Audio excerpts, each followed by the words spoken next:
Sentados, cada um com seus gatos em silêncio, braço para frente, prestando atenção.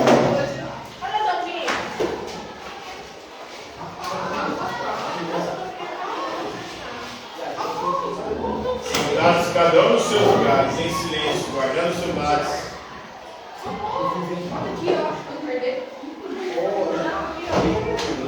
Ajeita aí, viado.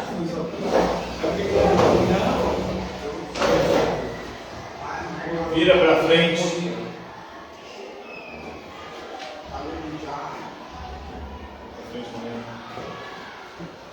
Vira para frente. Então, na aula de hoje vamos falar sobre uma pensadora contemporânea, uma socióloga chamada Arlie Russell Hochschild. E ela vai trabalhar o conceito aí de trabalho e consumismo.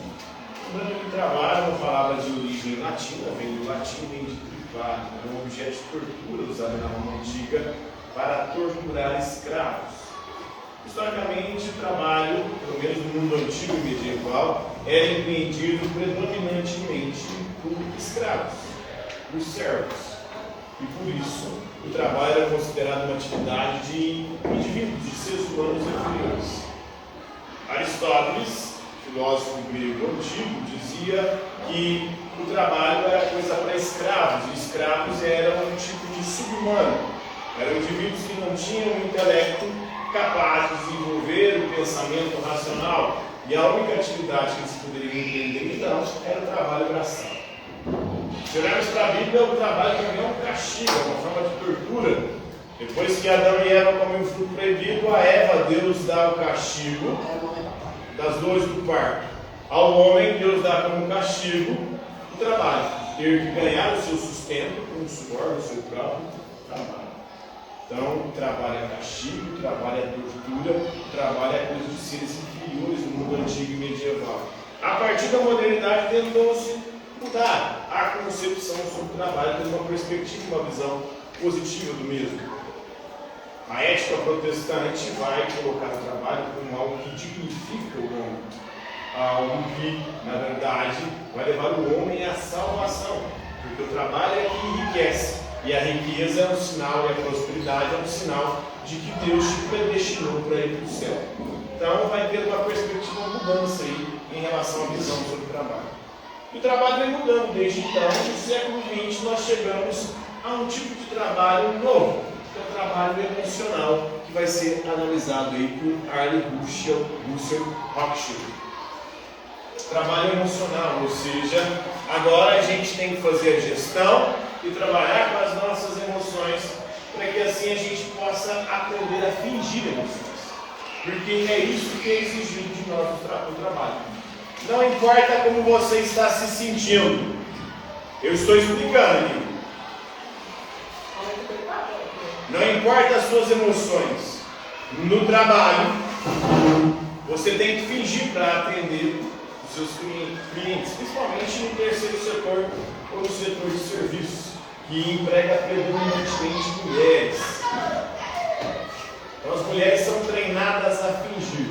Já existe uma cultura patriarcal que separa homens e mulheres, dizendo que homens são racionais e não podem demonstrar sentimentos, enquanto mulheres são emocionais e não são racionais, ou não são tão boas no aspecto racional.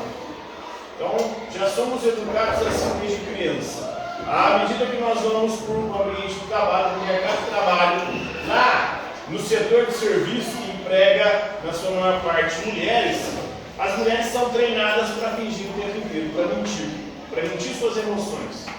Se elas não estão bem, elas não podem aparentar que não estão bem. Tem que colocar um sorriso na cara, parecer natural. Aquele sorriso é um teatro, é um fingimento, é uma mentira. E aí atender o cliente da melhor forma possível, mesmo que o cliente seja um troglodita. Isso faz com que as mulheres adoeçam ainda mais. As mulheres já têm um ciclo hormonal que faz com que o seu estado emocional seja instável. E aí ela tem que fingir suas emoções. E ela passa a não se reconhecer mais, não saber mais lidar com as próprias emoções, porque ela foi educada desde criança a ser sentimental, depois ela tem que fingir os sentimentos e começa a partir da puberdade uma bomba hormonal que faz com que no ciclo menstrual ela tenha fases diferentes de emoções. E ela não sabe mais lidar com isso. E aí isso gera estresse, ansiedade, depressão, que acomete ainda mais as mulheres. É uma doença que existe no mundo moderno, que acomete praticamente todo mundo, mas muito mais as mulheres. Porque as mulheres, nessa cultura, nesse sistema econômico, elas são muito mais exigidas e torturadas emocionalmente. Porque existe a desigualdade de gênero, mulheres que ocupam o mesmo trabalho que os homens não ganham o mesmo salário, elas têm dupla e até tripla jornada de trabalho, porque tem que trabalhar fora, tem que fingir as emoções ali fora do trabalho, quando chega em casa tem que cuidar da casa, fazer o trabalho doméstico, cuidar dos filhos, até tripla jornada de trabalho. A sociedade das mulheres é extremamente prejudicial, é extremamente danoso psicologicamente, mentalmente e fisicamente, porque é extenuante. E aí é uma cultura também onde a economia da atenção e do cuidado não é valorizada. É o chamado trabalho invisível, porque são as mulheres que cuidam. Quando alguém adoece na família, seja idoso, seja criança, quem vai levar no hospital, quem vai cuidar, quem vai parar o serviço para poder cuidar? A mulher, sim. O homem não faz isso. O homem não para ir na escola, na reunião do filho, o homem não para ir no hospital com o filho. Quem faz isso é sempre a mulher. Isso vai esgotando emocionalmente e fisicamente as mulheres. E vai destruindo o psicológico delas. Então esse é um sistema capitalista. Ele vai transformar até as emoções em mercadoria. E aí a gente vai terceirizando isso. A gente já não sabe mais lidar com as nossas emoções, por isso hoje tenta-se ensinar a inteligência emocional. Por quê?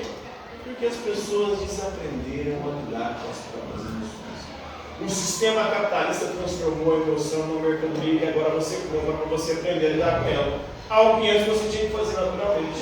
Ou a sociedade, a cultura já ia te educando para você saber lidar. Hoje você não sabe, especialmente as mulheres. Então transforma tudo em mercadoria. Aí os pais, por exemplo, não tem mais tempo para os filhos, terceirizam o cuidado dos filhos e a educação emocional dos filhos para a escola. A mesma coisa os casais hoje não conseguem ou não sabem mais lidar com as emoções do relacionamento. Aí o que eles vão fazer? Procurar uma terapia de casal, alguém que vai ensinar eles, ou seja, vender para eles como lidar com as próprias emoções. Então o capitalismo transformando a emoção em mercadoria. Os indivíduos não estão sabendo lidar, estão ansiosos, estão deprimidos, estão estressados, porque não sabem lidar com as próprias emoções. Aí eu contrato um psicólogo para poder me ensinar como lidar, ou seja, a emoção da mercadoria está me ensinando a lidar com as minhas emoções. A política também usa as emoções hoje. Você vê aí direita e esquerda, manipulando as emoções do eleitorado, do povo. Vai ter eleição esse ano. 2022 nós tivemos eleição para presidente. Aí dois grupos brigando, se degradando, odiando uns aos outros. Por quê? Porque aquilo aconteceu naturalmente? Não. Porque tem gente nas redes sociais, na mídia, induzindo e manipulando as nossas emoções, fazendo com que a gente se odeie. Quem tem? Tem você, no mundo lá é muito bom. Quem não tem aí também. Qual é? É do quê? Priscila. É aqui, ó. Embora. E Priscila. hoje também, até as religiões usam e manipulam as emoções. As religiões hoje fazem pregações emotivas, com clima, com a música, com tudo ali, programado para quê? Para nos levar a experimentar estados emocionais num culto ou num ritual religioso. Quando a gente experimenta aquilo, a gente arrepia e tal, se converte. E aí nós temos as nossas emoções manipuladas também pela religião. E aí a religião também nos ensina a odiar as outras religiões, dizendo que aquela certa, as outras erradas, as outras do capeta, do demônio, do satanás, são manipulações das emoções. O Nietzsche também faz isso hoje em dia. Então estamos perdendo empatia, a capacidade de colocar no lugar dos outros e tentar entender o outro. E vê que essas divisões sociais, elas são manipuladas por um sistema que nos adoece e está fazendo mal. Então as mulheres criam recursos e a partir dos seus sentimentos e oferecem aos homens. Os sentimentos femininos, né, do setor de serviço, a mulher tem que manipular, fingir e vender ali, junto com a mercadoria, o produto que ela está vendendo no setor de serviço, e vender emoções.